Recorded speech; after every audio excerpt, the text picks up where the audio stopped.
tiene CTs para medición y protección, y lo estamos manejando como transformador mixto, ¿no? Pero también existen otros acabados parecidos a un transformador, pero este es un equipo combinado, donde podemos ver CTs y PTs en una misma máquina. Esto se usa bastante en circuitos de redes de distribución primaria, ¿no? En redes de distribución. Entonces podemos poner un equipo y en el cubículo de control vamos a obtener las borneras, tanto de los CTs como de los PTs. En este modelo, lo propio, hay una bornera aquí, y a la bornera llegan los extremos de los devanados, de los toroides. Entonces en la bornera hay una tapa donde está el esquema, el gráfico y la identificación de qué bornes corresponden al devanado o al toroide para medición y qué otros bornes corresponden a los toroides para protección, ¿no? No podemos equivocarnos.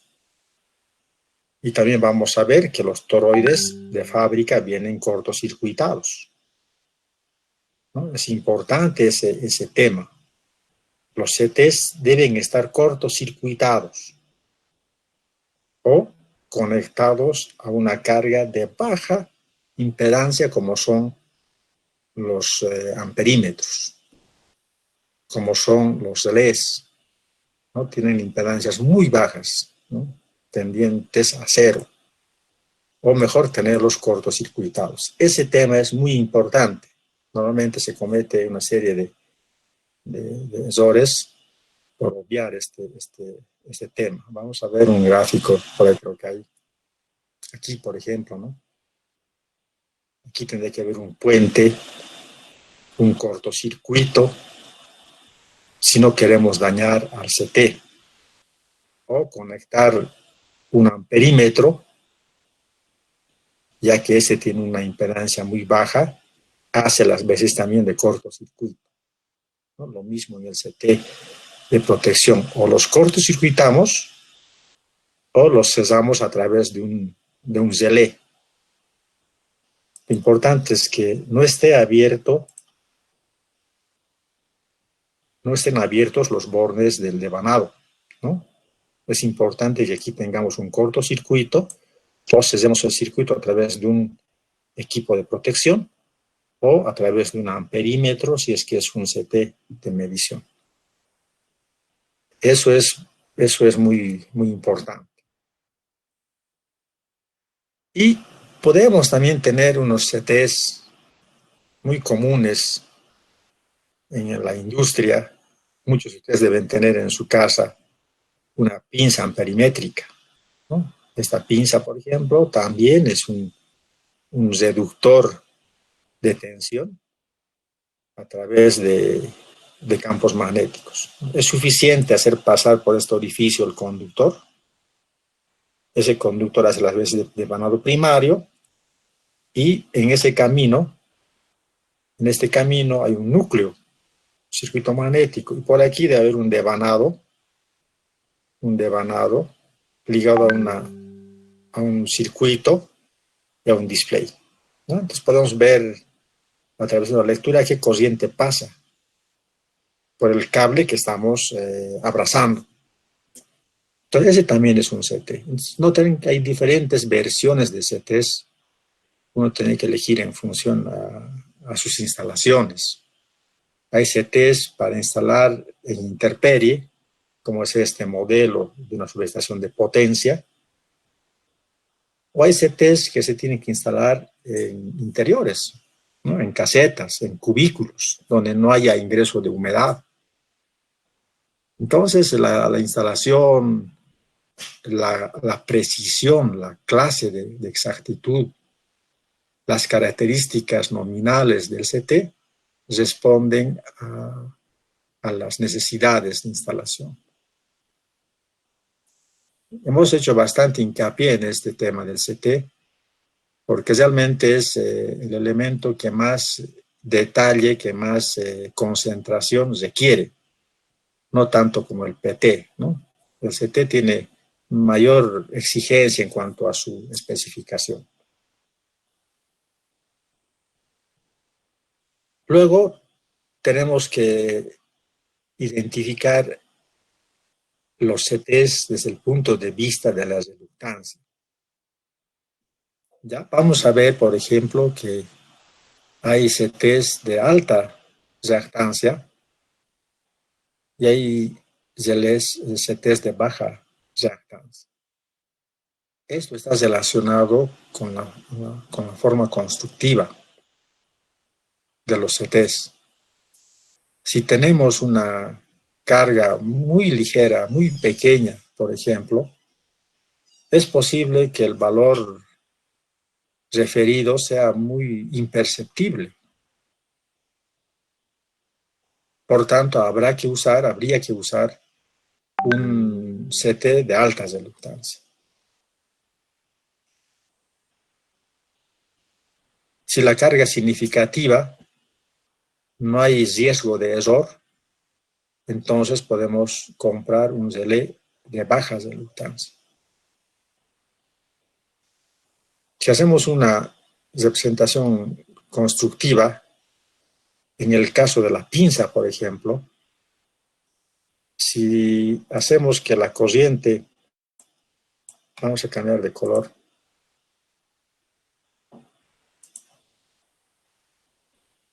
el conductor pasa por la pinza y nos va a acusar un cierto valor. Puede que este valor no sea tan perceptible, ¿no? La corriente es muy pequeña y no es muy perceptible en el display. Y más si este es un display de aguja, un indicador tipo aguja, ¿no? No se percibe el valor de la corriente. Entonces, ¿qué hacemos? Normalmente nosotros hacíamos un truco, ¿no? Y el truco consiste en dar unas vueltas, ¿no? Una vuelta.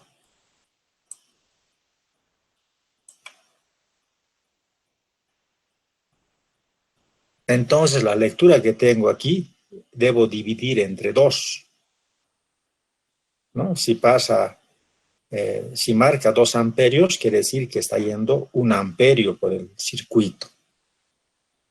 Y si veo que no es tan perceptible, que todavía no se puede notar el valor, debe ser una corriente muy pequeña, entonces puedo poner más vueltas, ¿no? Agarro una vuelta, otra vuelta y recién. Entonces tengo que saber cuántas vueltas he dado para poder dividir mi lectura, ¿no? Si marca 3 amperios, veo que he dado 3 espiras, 3 vueltas, quiere decir que la corriente real es 1 amperio.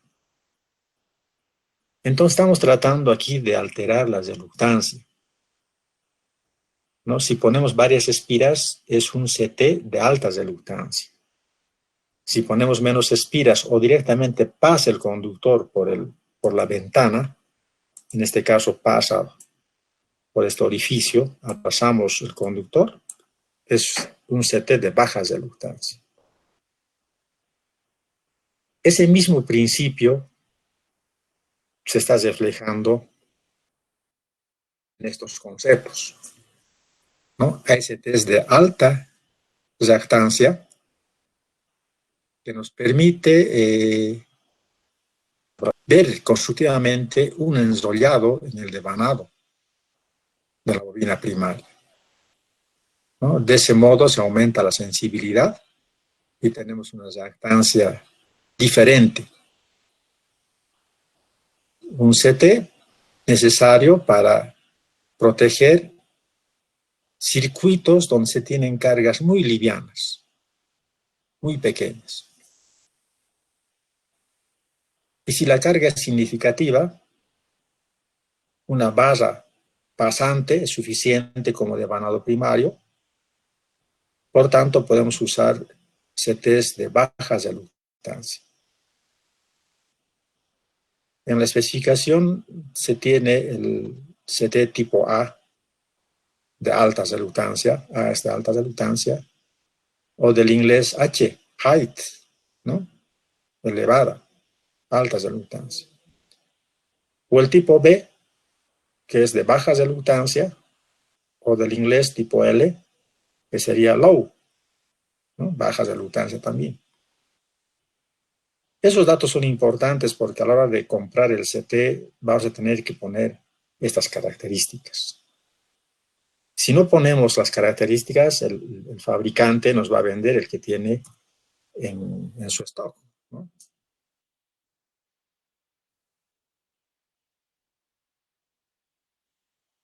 Bien, seguimos con el CT.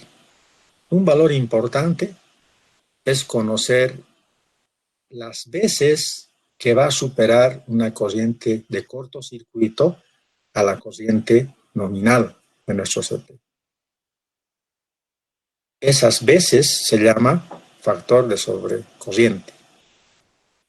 En la normativa, la norma ANSI establece un factor de sobrecorriente de 20,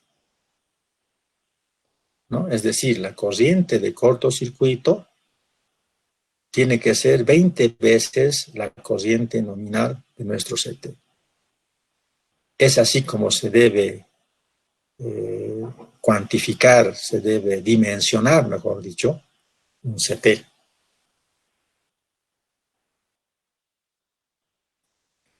Aquí en la presentación hemos puesto unos ejemplos. Tenemos un CT de relación 600 a 5. Significa de que cuando por el devanado primario, por la barra, circule 600 amperios, por el devanado secundario va a circular 5 amperios, ¿no? En situación normal. 600 amperios en situación normal va a inducir 5 amperios también en situación normal. Si dimensionamos para una situación de falla, cortocircuito, el factor de sobrecorriente es 20. Entonces, la máxima corriente que va a soportar será ese factor de sobrecorriente por la corriente nominal. En valores, el factor es constante, en este caso es 20, recomendación de norma, y la corriente nominal en el lado primario es de 600 amperios. Por tanto, la corriente de falla por el devanado primario va a ser de 12 kiloamperios.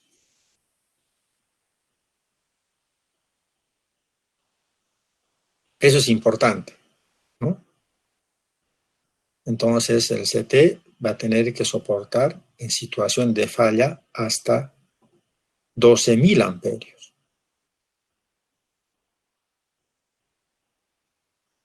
Por otro lado, tenemos que ver el error. Hemos dicho que hay clase 5, clase 10. Clase 5 es 5% de error, clase 10 es 10% de error. En este caso, por ejemplo, vamos a analizar un transformador clase 10, ¿no? El resultado indica que para corrientes de cortocircuito menores a 12 kiloamperios o 12.000 amperios, el error del CT en su lado secundario es menor o igual al 10%. Hemos elegido clase 10. El factor sobrecorriente produce una limitación en el CT dada por la relación. Bueno, vamos a luego ver esto. Entonces, si ponemos una corriente mayor a 12.000, vamos a tener una respuesta diferente al 10%. El fabricante ya no garantiza una precisión del 10% si es que superamos la corriente de falla, ¿no? De ahí que es importante este dato. En otra lámina pusimos que el relé, el CT clase 5 tiene un error del 5%. Es más preciso, por tanto más caro. Entonces este factor, la corriente de cortocircuito, tendría que ser menor hasta igual al valor calculado de la corriente nominal aplicando el factor de seguridad, el factor de sobrecorriente. En este caso, este producto es 12.000 amperios. Por tanto, la corriente cortocircuito que garantice la precisión del CT debe ser menor o igual a 12.000 amperios. En el peor de los casos tendría que ser igual, ¿no? Mejor si es menor, porque en casos de mayor vamos a tener que degradar un poco la precisión de nuestro CT, ¿no? Es importante conocer la dimensión.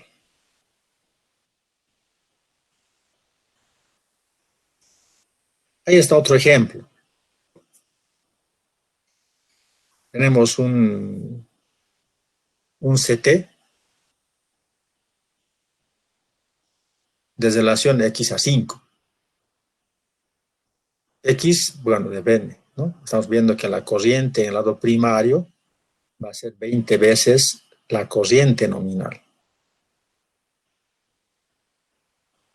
¿De qué depende la corriente nominal? Depende de la carga que yo voy a poner en mi línea, ¿no? Esa carga requiere una corriente nominal y esa corriente nominal es la referencia para poder especificar mi CT. Y 20 veces esa corriente nominal será la corriente de cortocircuito. Entonces, una forma de especificar justamente es conocer esa corriente nominal. En el lado secundario voy a tener también 20 veces la corriente nominal del lado secundario. ¿Qué hace? Son 5 amperios, porque es un CT de 5 amperios. 20 por 5, 100. En situación de falla, podrá circular máximo 100 amperios por mi relé.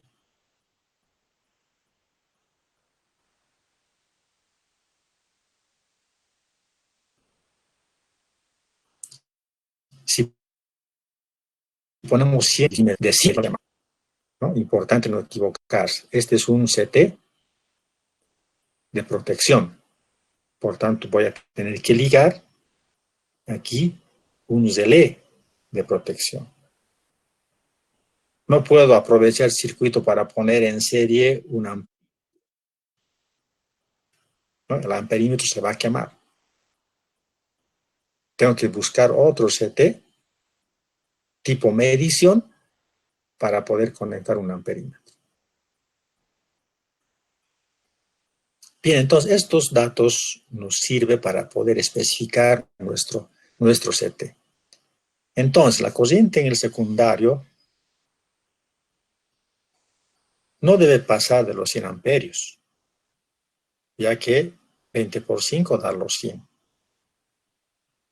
Caso contrario, se excedería o se alteraría la clase de precisión del CT.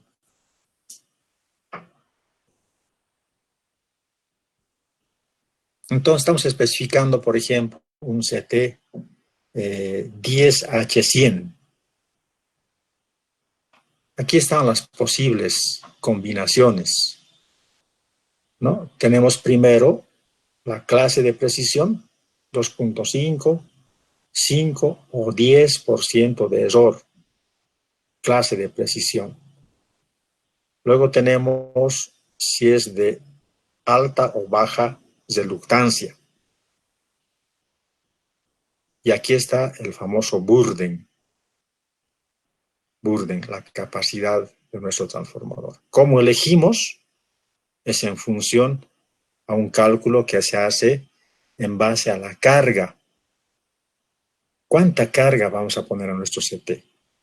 Aquí podemos poner tal vez una serie de relés, un relé de distancia, un relé diferencial, un relé de sobrecorriente, un relé direccional, posiblemente pongamos unos 4 relés en serie. Esos 4 relés significa una carga para nuestro CT, ¿no? En las instalaciones antiguas, realmente los cubículos tenían varios relés instalados. Actualmente se utilizan equipos multifunción, un solo equipo donde se tienen varias funciones incorporadas, electrónicos, y ese único equipo tiene una impedancia única, ¿no? Entonces la carga es bastante ligera para el CT. De todas maneras, importa la cantidad. Vamos a ver aquí un ejemplo. Se refiere a un CT de alta reluctancia, entonces vamos a poner H, ¿no? Tal que al ocurrir un cortocircuito, en ese caso la corriente en el lado secundario va a ser 100 amperios, la tensión máxima en bornes será 100, ¿no? Ya que la carga que estamos ligando es de 1 amperio, de 1 ohmio.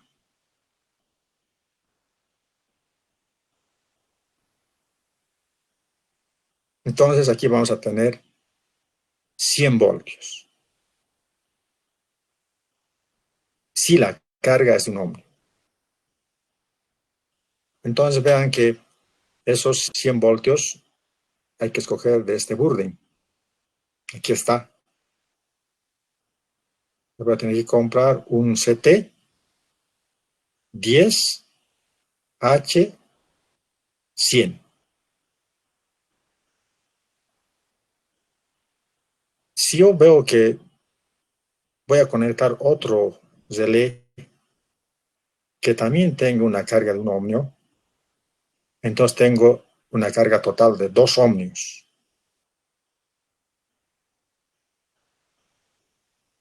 Y la corriente tiene que ver con esa impedancia.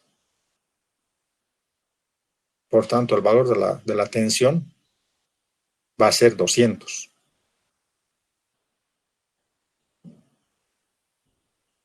Play down. En ese caso, tendré que escoger un CT, si quiero mantener la exactitud, 10H 200.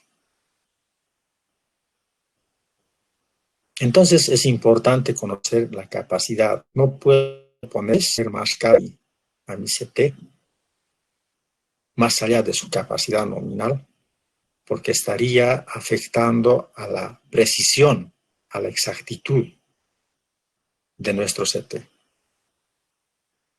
¿No? Y tampoco puedo sobredimensionar, digamos, ¿no? Poner un CT para 800, sabiendo que mi carga va a ser, por ejemplo, de 100.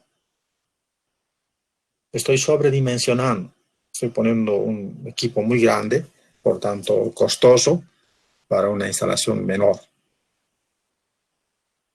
Entonces, si tenemos una necesidad de variar la instalación de mi CT en función a la carga, podría comprar un CT multirrelación, ¿no? Que me permita conmutar en los taps del mismo CT, sin necesidad de cambiar el CT. Pero bueno, eso está ligado a una especificación y había que poner estos datos si queremos comprar un CT adecuado, ¿no?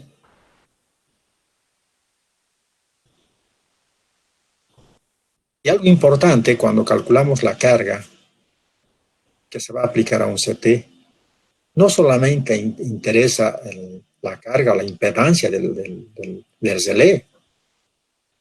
Sabemos que entre el CT que está en el patio de la subestación y el relé que está en la sala de control, por ejemplo, hay una distancia, hay un cableado que hay que hacer. Generalmente el cableado es con cobre número 10. AWG 10. Entonces, este conductor ya representa una impedancia que había que adicionar a la carga de nuestro CT, ¿no? Entonces, en concreto tenemos la carga que se presenta en el relé más la impedancia del conductor, la impedancia total, conductor de ida y de vuelta. Esa impedancia sumada a la impedancia del relé será la impedancia total que estamos ligando a nuestro CT. Entonces hay una formulita, ¿no? Ustedes conocen esto, la impedancia es directamente proporcional a la conductividad del material, cobre en este caso, directamente proporcional a la longitud, había que medir la distancia y poner 2 veces, porque es ida y vuelta, digamos, ¿no? Y el calibre, la sección transversal de nuestro conductor. Mínimamente calibre número 10 o mayor, si queremos hacer que la impedancia sea más pequeña. Para el cobre tenemos esta constante o esta otra constante. Entonces, con estas constantes podemos calcular que se presenta el conductor para nuestro CT, pero hay que conocer la distancia entre las instalaciones y la sección transversal de nuestro conductor. Entonces, todo eso es carga para el CT. Había que sumar. ¿Alguna consulta hasta ahí, antes de hablar de los transformadores de potencial? Estamos atentos. Alan Castro, Luis Fernando. Siguen llegando atrasistas.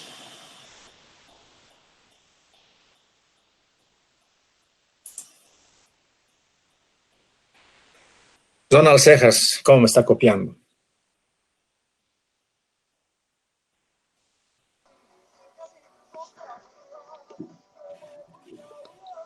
Me acabas de aceptar, Inge. Bienvenido entonces a la clase. Estamos hablando sobre los CTs. Estamos tratando de tomar conciencia del uso, de la selección y especificación de un CT, porque es importante en una instalación. Y mucho más cuando hablemos de protección, donde tenemos que tenemos que cumplir, digamos, con todo lo que establece la norma para protecciones. ¿Alguna consulta, Luis Fernando? Pavón.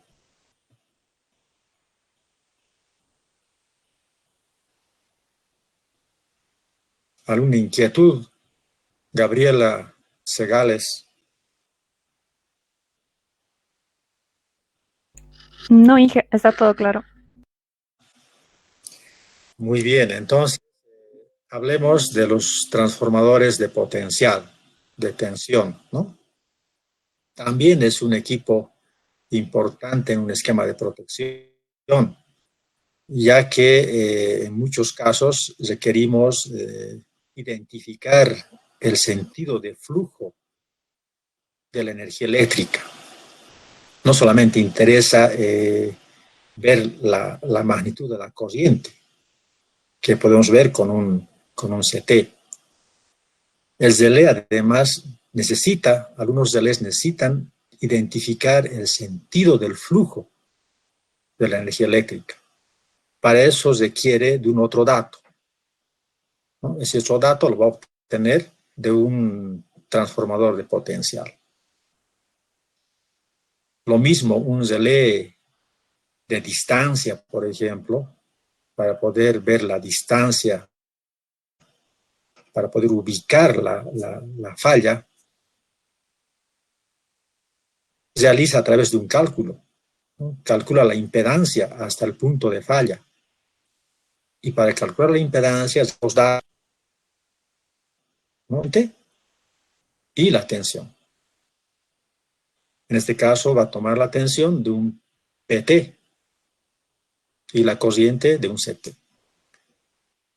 Y si es un relé solamente de sobrecorriente, instalado para una línea radial, donde tenemos certeza de que el flujo es unidireccional, entonces vamos a requerir solamente señal de corriente, ¿no? Ya no interesa tensión, porque sabemos que el flujo va a ser solamente en un sentido. Entonces también había que tener en cuenta esos criterios para poder especificar o no la compra de algún transformador de potencial.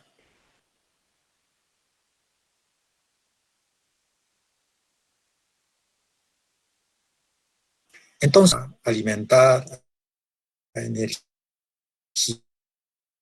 los relés funcionales a las que,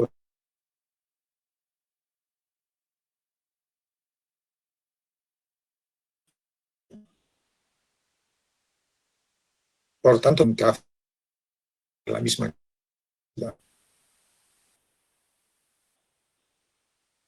También está normalizado, digamos, ¿no? La tensión secundaria dentro de las condiciones normales de operación es prácticamente la tensión primaria. Y esto de aislar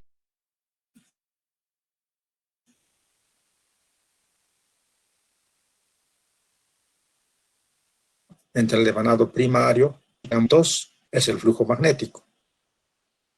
Entonces estamos aislando de tensiones riesgosas tanto a los equipos como a los operadores que estén en estas instalaciones. Hay también normas que establecen los valores de la tensión en el lado secundario. La norma IEC, norma europea, define tensiones de 110, 115 voltios, fase-fase, y 110 o 115 entre raíz de 3, fase neutro. La norma ANSI, la norma americana, tiene valores similares, 115, 120, fase-fase, o 66, 69.5, fase neutro. También se puede tener dos o más secundarios. Entonces, repetimos, esto depende de la forma como se va a cablear. Decíamos en una de las clases que la normativa establece una protección redundante, una protección principal y una protección de respaldo. Estas protecciones van a requerir también bobinas o secundarios independientes, ¿no? Con ese fin se tiene que especificar también PTs con algunos secundarios disponibles para un esquema de protección. ¿Qué más podemos hablar de los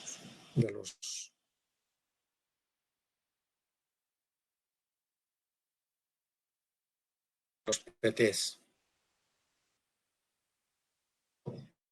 Transformadores, dos clases, ¿no? El PT inductivo, que es el que hemos utilizado hace poco.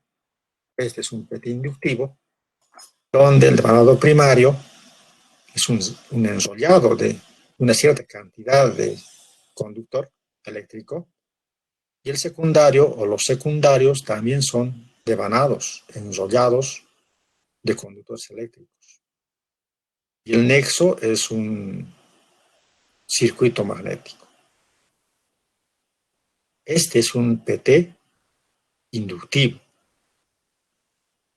Tiene bobinas en el lado primario y secundario. La misión es aislar los circuitos y reducir la tensión a valores compatibles con nuestros esquemas de protección, que puede ser en 115 o 120 voltios. Nos repetimos, es aislar y reducir las tensiones. El mismo papel se puede obtener con un CG tipo capacitivo. Más o menos se parece constructivamente, ¿no? Pero eléctricamente tiene otra forma, constructivamente tiene otra forma de hacer lo mismo, es decir, reducir la tensión.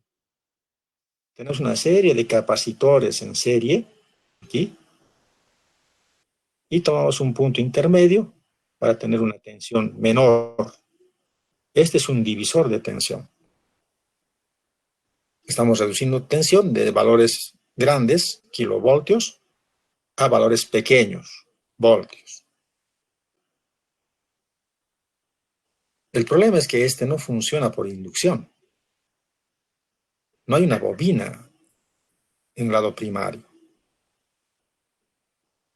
Es una sarta de capacitores en serie que hacen el papel de divisor de tensión. Este es un PT capacitivo, ¿no? Están formados por un divisor capacitivo y un elemento electromagnético que es básicamente para el circuito final, pero ya hemos hecho la división de tensiones. El divisor capacitivo consta de dos condensadores que están aquí totalizados, C1, C2, puede ser una sarta de varios condensadores conectados en serie. Entonces, también se puede usar esta señal de tensión en una instalación de una protección, por ejemplo, para un relé de distancia, para un relé direccional. Nos sirve también este valor de tensión. Solo que había que aclarar de que estos PTs son un tanto lentos en comparación con un PT inductivo. Entonces, si queremos tener una respuesta veloz, acordes con la instalación del relé electrónico, los interruptores de alta tecnología, entonces había que también dotarle de señales de tensión corriente rápidas. En ese caso habría que utilizar no un PT capacitivo, sino un PT inductivo, ¿no? Si tenemos una necesidad de proteger un circuito que no es tan crítico, entonces se puede usar la tensión disponible, ¿no? A través de un PT capacitivo. En las instalaciones eléctricas, en las líneas de transmisión, es muy común encontrar un PT capacitivo en una de las fases, generalmente la fase A. La fase A está ligada a un PT capacitivo, más para fines de comunicación, ¿no? Ya que este PT capacitivo está ligado a una trampa de onda y por un sistema carrier podemos transmitir energía eléctrica por un lado y señales de comunicación por otro lado, ¿no? Con diferente frecuencia, claro está, gracias a esta trampa de onda, a este PT capacitivo. Con ese fin se tienen instalado varios PTs capacitivos en la fase A de nuestro sistema de transmisión.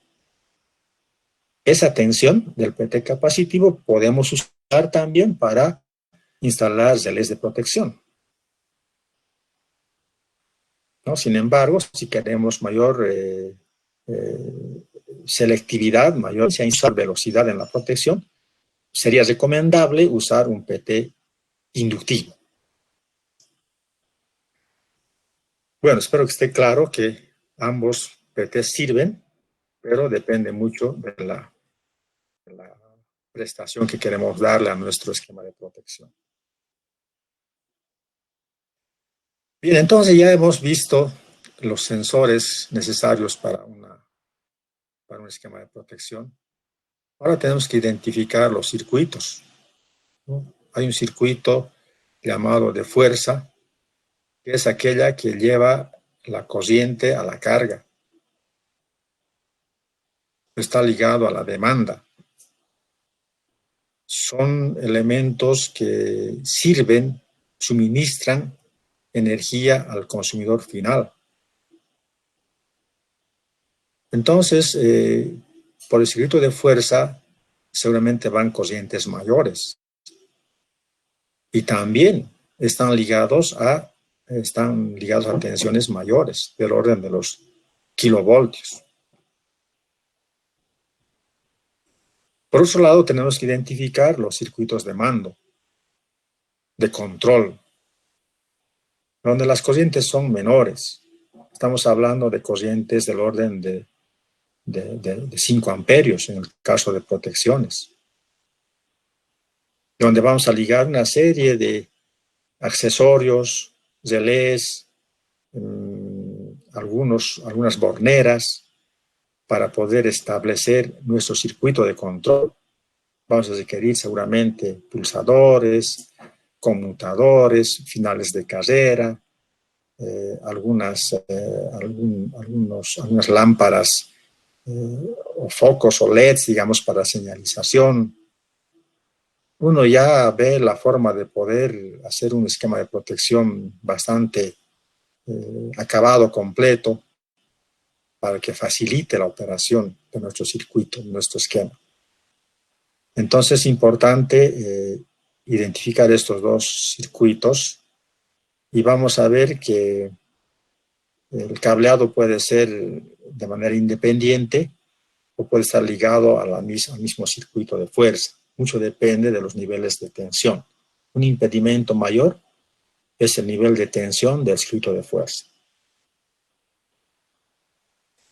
Aquí estamos graficando algo que es muy didáctico, donde nos permite ver un circuito de fuerza ligado al accionamiento de un motor, ¿no? En el motor, al motor vamos a ligar a través de conductores eléctricos, pero tenemos elementos intermedios. Aquí tenemos un motor.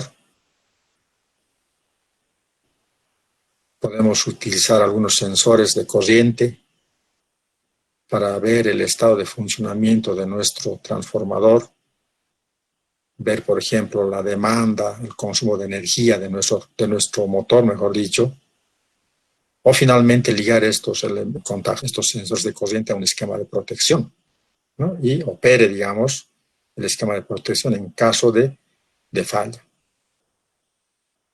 Entonces vas a tener en el cubículo un conjunto de botones que nos permite hacer este comando, este control.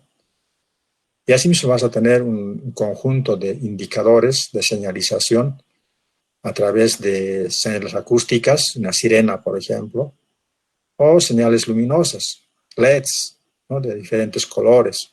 Rojo cuando está en funcionamiento, verde cuando está parado, o ámbar cuando hay una situación de falla, por ejemplo. Eso ya depende de cada proyectista. En este caso, por ejemplo, es fácil ver en nuestro gráfico de que para poder arrancar el motor, en el circuito de control, que es este otro, hay que pulsar el botón PB2, ¿no? PB2 cierra relé auxiliar, por tanto cierra sus contactos, M, y se pone a funcionar. Asimismo cierra su contacto, que es el enclavamiento. Así deje de pulsar PB2, la corriente fluye por el enclavamiento M y garantiza que el relé auxiliar, o si quieren el contactor, esté activado, por tanto funcionando el motor. Si yo quiero parar esta máquina, debo pulsar PB1. Al pulsar PB1, interrumpo la corriente por el contactor. El resorte hace que el contactor vuelva a la posición de reposo. Se abren los contactos M para el motor y se abre también el enclavamiento, ¿no? Entonces, si dejo de pulsar PB, igual sigue abierto el circuito, porque tanto el enclavamiento como PB2 están abiertos. Por tanto, está abierto, está desenergizado nuestro contactor. ¿Qué ocurre si estaba funcionando el motor y nuestro sensor de corriente detecta una falla? Hay un desbalance de corrientes, hay una fase faltante, hay un cortocircuito al interior, pero hay una situación anormal que ha detectado nuestro sensor de corriente. Este sensor va a operar sobre este contacto normalmente cerrado, abriendo este contacto auxiliar, por tanto interrumpiendo también la corriente por el contactor y se abre el circuito de fuerza. Estamos liberando el elemento fallado del sistema. El sistema para mí es L1, L2, L3. Ojo, estamos liberando el elemento fallado del sistema. La pregunta será, ¿estamos protegiendo al motor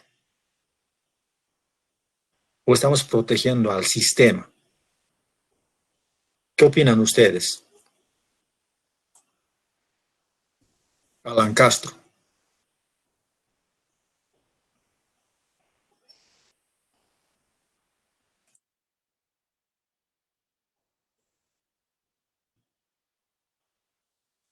Axel Ezera. Protegiendo el sistema. Ronald Cejas.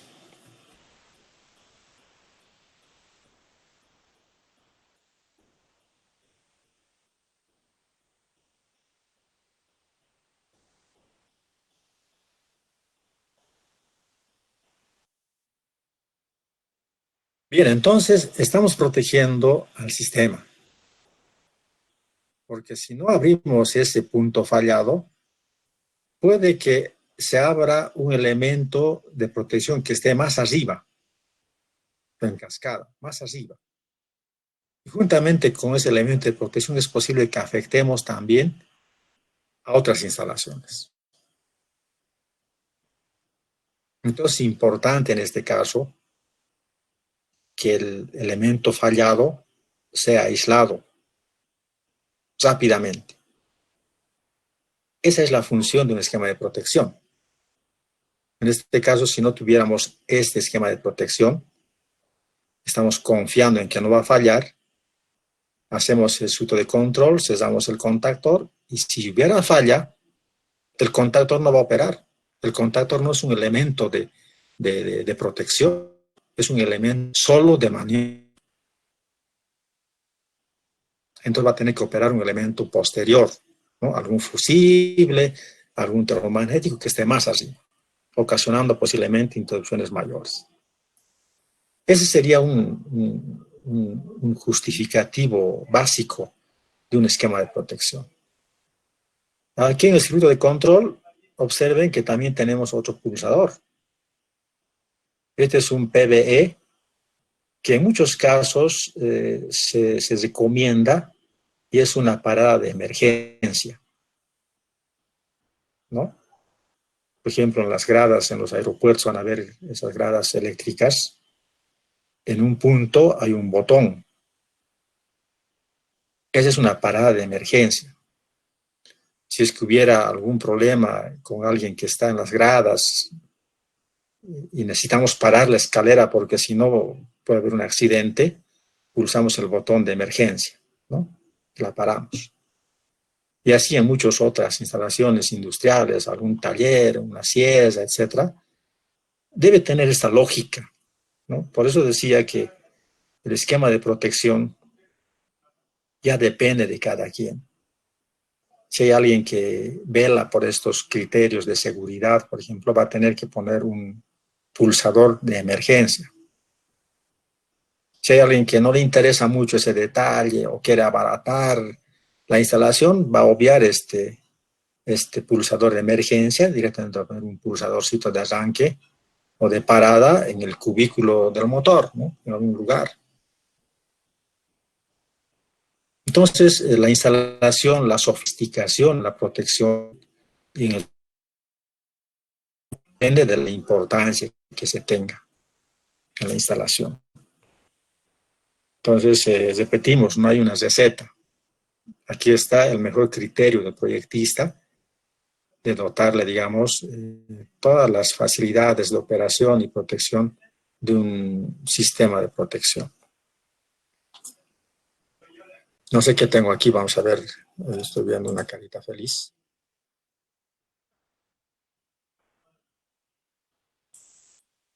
Este es también un circuito de control.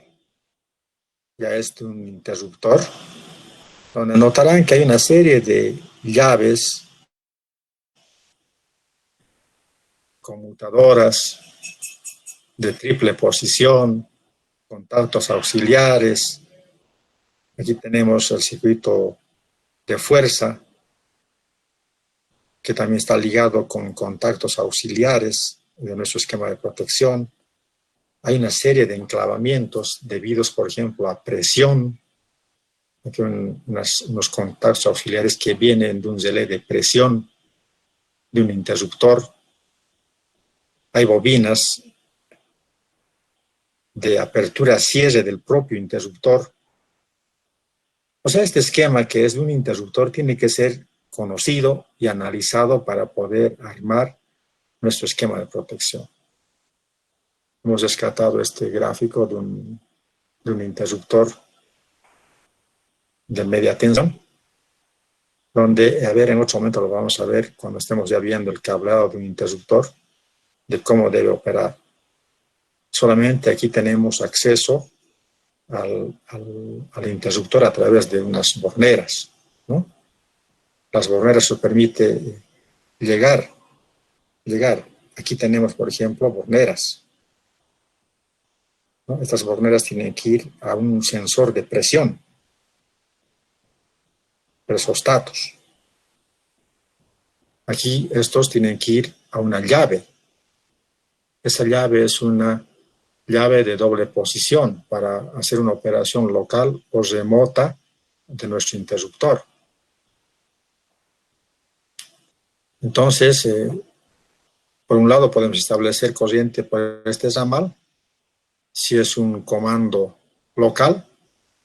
Si queremos conmutar esto a un comando a distancia, cambiamos de posición, se va a abrir este contacto y se va a habilitar este otro, ¿no? Este otro ya sería para, voy a ampliar un poco, para establecer la corriente para un mando a distancia. Pero para eso necesito un equipo, ¿no? Un equipo, un relé que me cierre estos contactos. En un sistema de control remoto tenemos una unidad central que está en el centro de operación y una unidad remota instalada en la subestación, por ejemplo. Esa unidad remota tiene contactos auxiliares, normalmente abiertos, que había que cablear en esta bornera. Entonces, cuando remotamente cierre ese contacto auxiliar, se establece el circuito por aquí y va a tener que operar la bobina de nuestro interruptor. Lo mismo el cierre, el cierre, ahora la apertura, también está ligada a la misma condición de local remoto. Si ponemos en remoto, esto se habilita, igual tiene que haber un contacto tipo normalmente abierto, proveniente de una unidad remota, de un sistema de telemando, para poder cerrar el circuito y nuevamente activar la bobina de cierre, la bobina de apertura y la bobina de cierre. Entonces, este esquema proporciona el fabricante, pero el cableado tiene que hacer el ingeniero de protecciones, ¿no? Tiene que conocer, digamos, estas borneras, estos bornes para poder establecer. Aquí, por ejemplo, hay un contacto relacionado con un sensor de presión de gas, presión baja. del gas va a disparar. Es decir, este interruptor tiene un gas SF6, hexafluoruro de azufre, como elemento de aislación interna. Si la presión del gas es insuficiente, ha habido una fuga posiblemente, el interruptor no está operable, ¿no? Por tanto, se va a activar este relé. ¿Qué va a ocasionar? Va a ocasionar que este contacto auxiliar opere.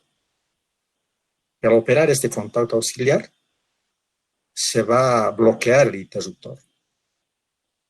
No tendría que operar, ¿no? Justamente al hacer estos contactos van a cambiar de posición, por tanto, no va a permitir que las bobinas de disparo, apertura o cierre operen. Es un enclavamiento.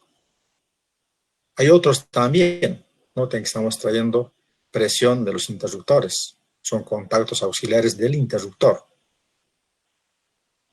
¿no? Puedes poner diferentes niveles. Aquí está el nivel 1. Si es una presión baja, va a dar una alarma primero para poder tomar acción y ver la presión interna de nuestro interruptor. Y si no se toma acción, el siguiente paso será el disparo, la apertura del interruptor por baja presión en el SF6. Es importante, ¿no? Entonces, tenemos que conocer qué datos necesita nuestro interruptor para operar y qué contactos tenemos para armar nuestro esquema de control, nuestro circuito de control. Entonces, estos planos, felizmente, los proporciona el fabricante. Tenemos planos de los relés, tenemos planos de los CTs, planos de los interruptores, y lo que tenemos que nosotros armar es la lógica, ¿no? El cableado de estos circuitos. De ese cableado depende el éxito de un esquema de protección. El cableado puede ser sofisticado, complicado o muy simple, ¿no? Depende del nivel de protección que queremos darle.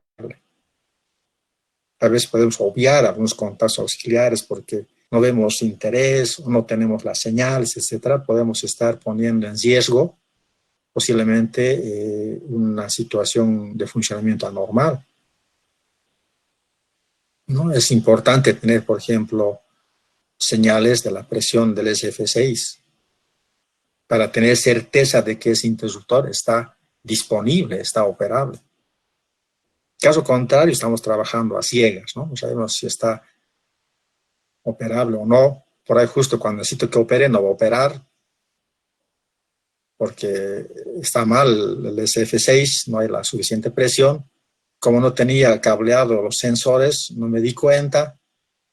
Por tanto, cargar ese SF6 puede llevar horas. Entre tanto, hay interrupción, hay reclamos, una serie de cosas contrarias a la empresa que van ocurriendo. Entonces, había que dotar a un esquema de protección de la mayor señal posible para poder hacer un esquema de protección por lo menos recomendable para ciertas instalaciones.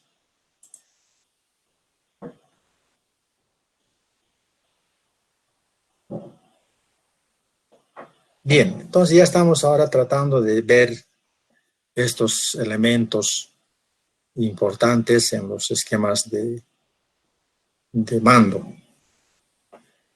Un elemento importante, imprescindible, es el pulsador. Ustedes han debido ver, operar estos pulsadores en otras materias. Son tipo botones que tienen contactos auxiliares tipo NC, es decir, normalmente cerrados, o tipo NA, normalmente abiertos. En muchos casos se tiene todos NAs, todos NCs, o una combinación.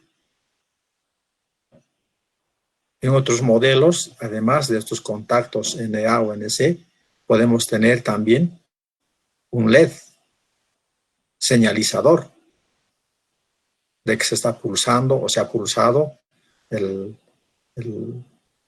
pulsador, ¿no? Es un elemento básico que han debido ver ustedes. Y por otro lado tenemos otros elementos que son también importantes, más que todo para multiplicar los contactos auxiliares. Por lo general, un interruptor, por ejemplo, en su circuito, tiene contactos auxiliares. Pero si queremos reproducir estos contactos, queremos más contactos para algún circuito especial, entonces tenemos que usar relés auxiliares, ¿no? Con esos relés auxiliares nosotros podemos reproducir los contactos. Entonces son relés, son relevadores. Igual, existen contactos tipo NC, normalmente cerrados, o tipo NA, normalmente abiertos. Además, podemos identificar relevadores tipo monoestable o tipo biestable. Los monoestables requieren una señal de corriente, ¿no?, que se aplique en la bobina. Con esta corriente vamos a hacer que la parte móvil del relé quede atrapado, cambie de posición y por tanto los contactos auxiliares también cambien de posición. Dejamos de suministrar corriente y todo vuelve al estado inicial. A través del resorte, el elemento móvil vuelve a la posición de reposo y los contactos también. Ese es un relé monoestable. Solo requiere tener tensión o corriente para activar. Y se desactiva a través de los resortes que tiene este relé. Mientras que el biestable necesita dos señales. Una señal para abrir y se queda ahí el relé atrapado hasta que con otra señal eléctrica también los abramos, los desactivemos. Entonces requiere una señal eléctrica para cerrar y otra señal eléctrica también para abrir. Ese es un relé biestable. ¿Está claro? Relé monoestable requiere una señal para activar y se desactiva automáticamente a través de los resortes que tiene el relé. El relé biestable necesita un relé, una bobina para activar y otra para desactivar. Muy común utilizar relés monoestables. Casi en todas las instalaciones que hemos tenido ocasión de participar, hemos reproducido contactos auxiliares a través de relés monoestables.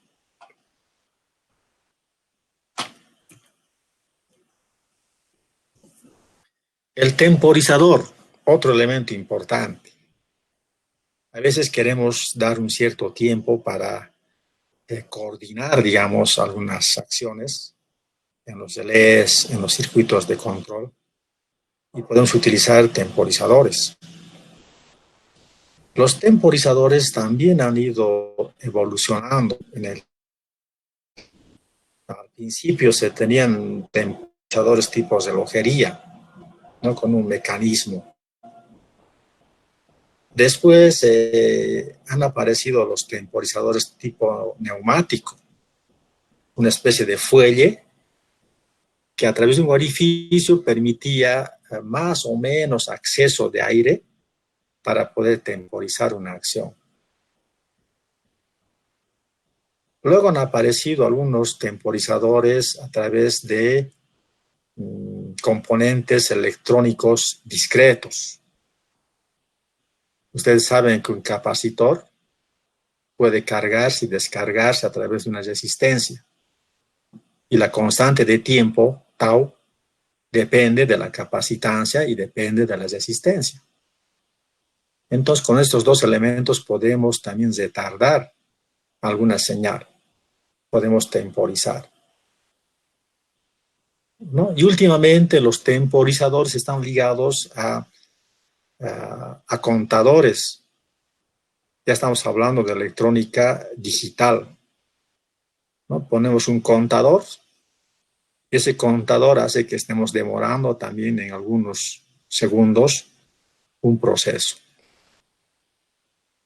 O podemos poner un temporizador ya ni siquiera físico, sino un temporizador a través de software. En el algoritmo podemos hacer un bucle donde podamos retardar un proceso. Entonces hay diferentes formas de temporizar, ¿no? En una instalación eléctrica es normal utilizar temporizadores físicos, ¿no? Electrónicos. Tienen un trimmer, un potenciómetro que nos permite variar la resistencia y alterar la constante de tiempo, ¿no? Con un destornillador podemos aplicar algún ajuste, por ejemplo, en este temporizador electrónico, ¿no? Solo que el temporizador da un tiempo definido. No le damos un tiempo X y ese tiempo va a ser válido para cualquier estado. Puede que sea útil y pueda que en otras circunstancias no sea recomendable temporizar de manera definida, ¿no? Vamos a ver en otros momentos que interesa a veces tener un tiempo inverso. Es decir, el tiempo sea más corto si la corriente de falla es mayor. Y el tiempo sea más largo si la corriente de falla es menor, es más distante. Es una forma, digamos, inteligente de actuar, obviamente, ¿no? Cuando la falla es grave hay que actuar inmediatamente. Cuando la falla no es tan grave podemos esperar un tiempo por si la falla pase, ¿no? Sea una falla transitoria, etc. Pero con un temporizador de tiempo definido no interesa la magnitud de la falla, igual va a operar. Entonces vamos a usar también estos temporizadores. Los solenoides son bobinas nada más, tipo chavetas, puede ser de movimiento rotatorio o movimiento lineal. Estos son dispositivos que nos sirven para poder enclavar algunas acciones. Hemos hablado al principio de este tema de que existen, por ejemplo, elementos de maniobra como el seccionador que no opera bajo carga, o como el interruptor que sí opera bajo carga. Entonces, a veces en la operación había que tener ese cuidado, ¿no? Si hay un distraído que abre un seccionador bajo carga, va a ocasionar un problema serio. Entonces, para evitar estos problemas que pueden ser humanos, error humano, es que se utilizan una serie de enclavamientos, ¿no? Hay enclavamientos mecánicos a través de un candado, por ejemplo, a través de una chaveta. Hay enclavamientos eléctricos a través de contactos auxiliares que habiliten o deshabiliten un circuito de apertura. O puede haber enclavamientos lógicos, ¿no? A través de programación, que se den ciertas condiciones para que exista un resultado, digamos, en un algoritmo. Entonces aquí estamos frente a un dispositivo que nos sirve para hacer ese tipo de enclavamientos. A través de una señal eléctrica, por ejemplo, aplicado en este dispositivo, podemos hacer que este vástago salga o no. Este vástago puede ser para poder enclavar alguna puerta, alguna manivela y evitar que se opere sobre este elemento. Es muy importante, ¿no? Para poder enclavar ciertas acciones y desenclavar también. Un circuito de control tiene que estar hecho a prueba de todo, ¿no? A prueba de fatiga del operador, a prueba de desconocimiento del operador, a prueba de errores humanos, ¿no? Una protección, un circuito de control inteligente, tendré que pensar en todos esos detalles y utilizar todos los elementos posibles, ¿no? No es, digamos, raro que en una maniobra haya errores humanos, ¿no? Las personas pueden estar distraídos, tener un problema, cualquier hecho, digamos, que haga que un operador actúe de forma errónea en una acción. Si no tenemos estos enclavamientos en el circuito de control, va a hacer que ese error se traduzca en una apertura indeseable, por ejemplo. Entonces, si completamos el circuito con estos esquemas de protección, enclavamientos, lógica, etcétera, por mucho que el operador quiera abrir un interruptor, no se va a abrir, porque no están dadas las condiciones. Hay una serie de enclavamientos, hay una serie de acciones previas que debe tomar el operador para hacer esa acción. Eso ayuda bastante en un esquema de protección. Lo mismo aquí tenemos una llave selectora. No podemos elegir entre dos estados, por ejemplo, local, remoto. Tiene contactos normalmente abiertos, normalmente cerrados, depende de la especificación. Hay unos que tienen enclavamiento. Para poder hacer girar este conmutador, habría que pulsar primero, presionar el botón para que pueda girar. De otra manera no gira. Entonces no hay forma de que uno por error haga girar esta llave y esté conmutando, ¿no? Tiene que primero pulsar y recién girar. Necesita dos acciones para que esto obre.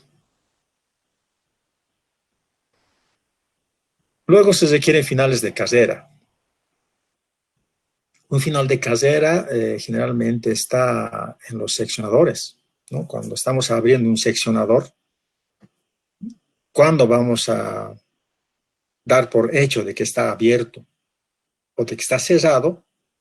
Es cuando este elemento llamado final de carrera nos dé la señal, ¿no? En una puerta de garaje, por ejemplo, que es automática, se activa el motor y se tendría que parar cuando la puerta esté abierta. ¿Y cómo sabe el motor que está abierta? Es que hay un final de carrera en el portón que le va a dar la señal. Para cerrar lo propio, ¿no? La puerta empieza a cerrarse, el motor empieza a girar, y cuando para de girar el motor es cuando un sensor de final de carrera le diga que ya está cerrada, ha llegado al extremo de cierre. Si no hubiera este elemento, ya podrán imaginar ustedes que el motor va a seguir girando. A pesar de que la puerta ya está cerrada, va a seguir girando. En un momento va a poder romper los engranajes, las varillas, todo aquello, porque ya la puerta está cerrada y el motor sigue girando. Entonces no puede faltar este elemento. No puede faltar y no puede fallar, ¿no? Porque si falla, igual va a haber problemas serios en el accionamiento en la puerta, en el caso del portón, o en el caso del seccionador, lo mismo, la parte mecánica podría dañarse. Entonces había que tal vez poner hasta 2 finales de carrera, por si uno falla, ¿no? No está de más la redundancia. Pero tiene esa función, ¿no? De poder interrumpir el circuito de control cuando se dan las condiciones. Se usa bastante esto en seccionadores en las subestaciones, también en las puertas. La puerta de un cubículo, por ejemplo, no puede estar abierta, no puede quedar abierta. porque están elementos activos al interior, hay borneras, una serie de, de, de accesorios que pueden ser riesgosos. Por tanto, la puerta tiene que estar cerrada. Y una forma de garantizar de que la puerta está cerrada es usar estos finales de carrera, ¿no? Entonces vamos a ver con frecuencia en un circuito de control esos elementos. ¿Qué más tenemos? Las borneras. Hay una serie de borneras para diferentes usos, diferentes capacidades. Hay borneras para CTs, donde ya tiene el accesorio de cortocircuito. Hay borneras para PTs.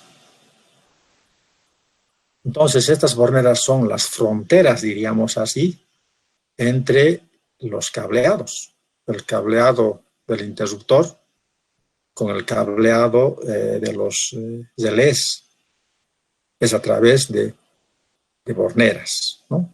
Bornes y borneras. Entonces, aquí tenemos una bornera, formado por varios bornes. Aquí tenemos otra bornera. Y esto es un borne, ¿no? Es un borne muy sencillo. Se pone el conductor por un lado, por otro lado, y a través de un destornillador se puede ajustar ese empalme. Hay otros modelos que son tipos de resorte. No necesita destornillador suficiente y incrustar por aquí el conductor y aquí una especie de resorte que hace que se ajuste. No necesita destornillador. Y queda atrapado el conductor. Para poder sacar hay una herramientita, una lengüeta que se incorpora, que se inyecta por este lado, se libera un poco el resorte y sale el conductor. Este es bastante bueno. A diferencia de este otro que no es malo, pero requiere un mantenimiento permanente. No hay que olvidar de que los elementos conductores se dilatan y se contraen con la temperatura.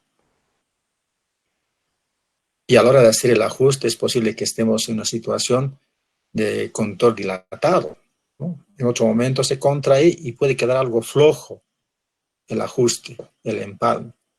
Entonces hay que hacer un reajuste a través del destornilladorcito para poder hacer un mantenimiento, ¿no? Y evitar que haya una falla o se afloje o se zafe algún conductor. Entonces hay que tener permanentemente que ir a la subestación, ir a revisar los ajustes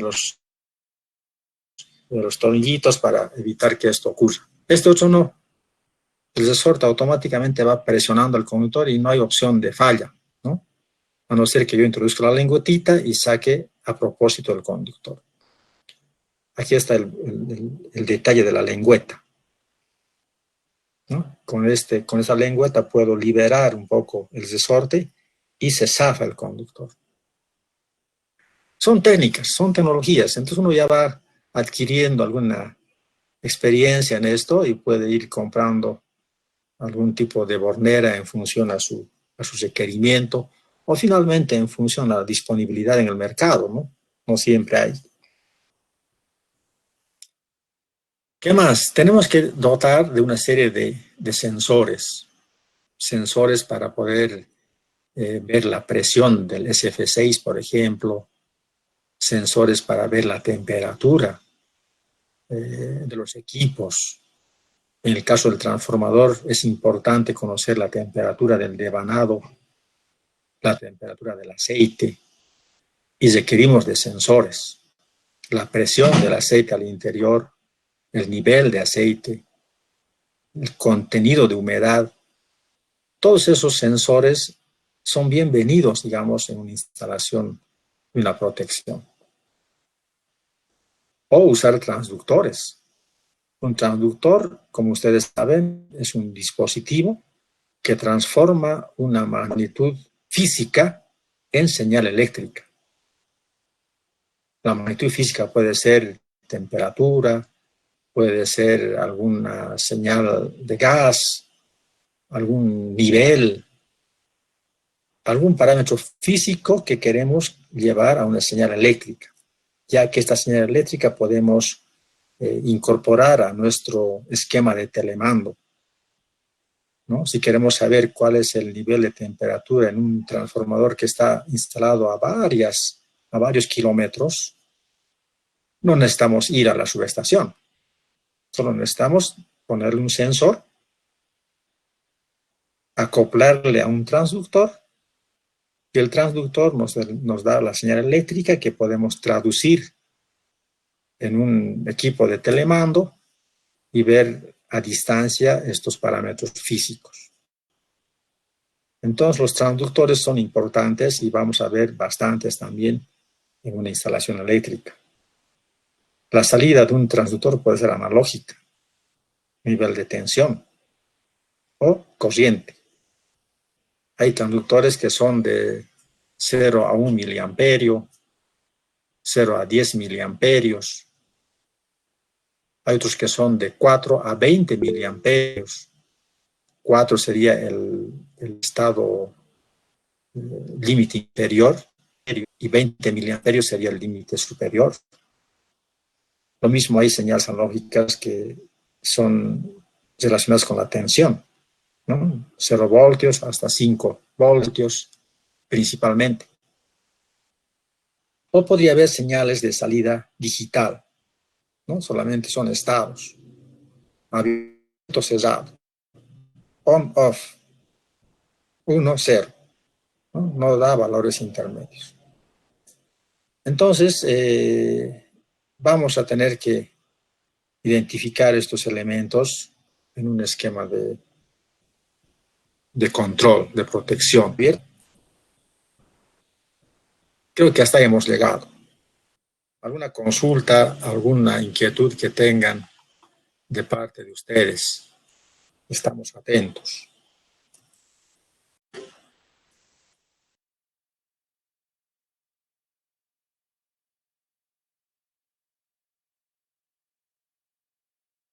Sonia Paola.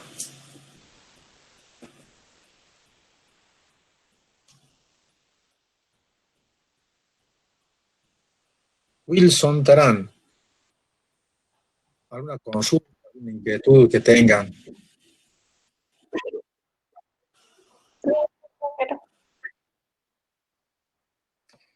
Bien, entonces me gustaría quedar aquí para no empezar otro tema y dejar a medias.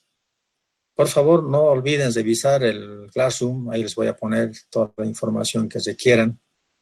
Y si necesitan alguna otra cosa, no duden en escribirme para poder atender su inquietud. Entonces, si no hay más consultas, quedamos aquí y nos vemos virtualmente el viernes. Gracias, Iker. Bueno, que tengan un feliz